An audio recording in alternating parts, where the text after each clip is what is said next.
Hello again. I'm going to be trying to put out a couple of these videos a day. We'll see how long that keeps up.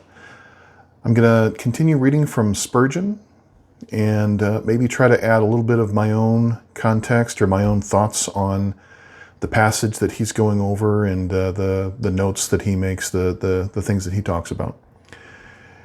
Hopefully it's helpful or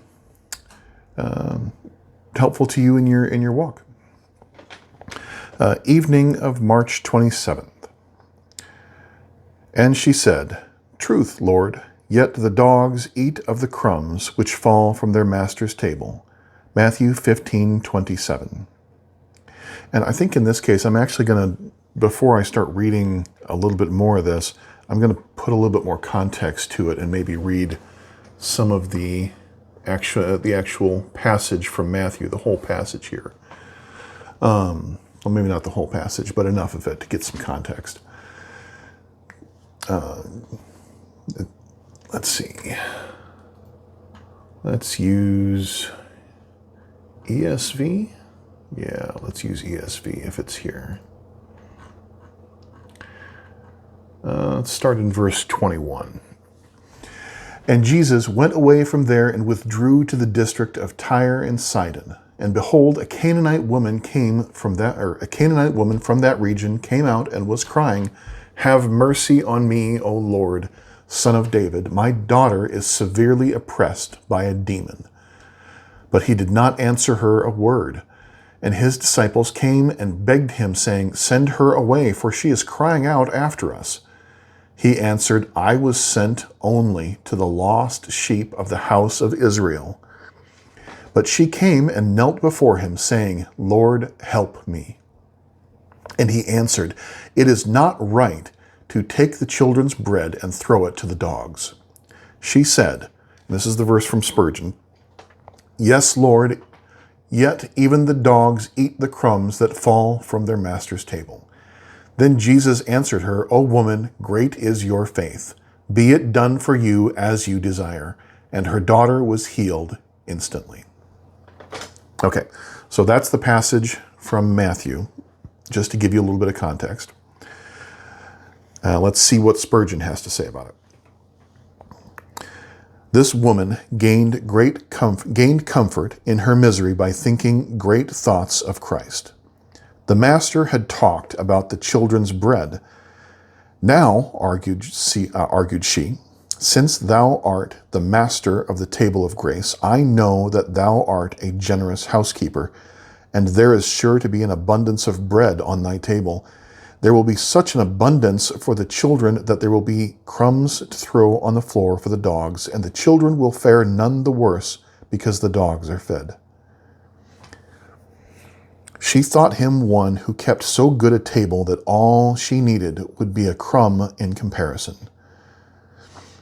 Yet remember, what she wanted was to have the devil cast out of her daughter. It was a very great thing to her, but she had such a high esteem of Christ that she said, "It is nothing to him, it is but a crumb for Christ to give." This is the royal road to comfort.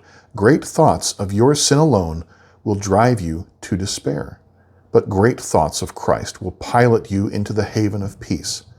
My sins are many, but oh, it is nothing to Jesus to take them all away. The weight of my guilt presses me down as a giant's foot would crush a worm, but it is no more than a grain of dust to him, because he has already borne its curse in his own body on the tree. It will be but a small thing for him to give me full remission, although it will be an infinite blessing for me to receive it. The woman opens her soul's mouth very wide, expecting great things of Jesus, and he fills it with his love. Dear reader, do the same. She confessed what Christ laid at her door, but she laid fast hold upon him, and drew arguments even out of his hard words. She believed great things of him, and thus overcame him. She won the victory by believing in him. Her case is an instance of prevailing faith, and if we would conquer like her, we must imitate her tactics. I like that he, where is it here? he indicates that she is so so certain that it would be so easy for Jesus to do this thing that she says, it's just a small thing, just the crumbs. I don't need to eat at the table. I know that I'm a Canaanite. I know I'm not of the people of Israel. And I know that you are here for the children of Israel. But just this once, just a little bit, help me, please. And he does, because he's Jesus. And if you come to him with full faith and earnestness, he will give you the desires of your heart. He will answer the prayers, the cries of your soul.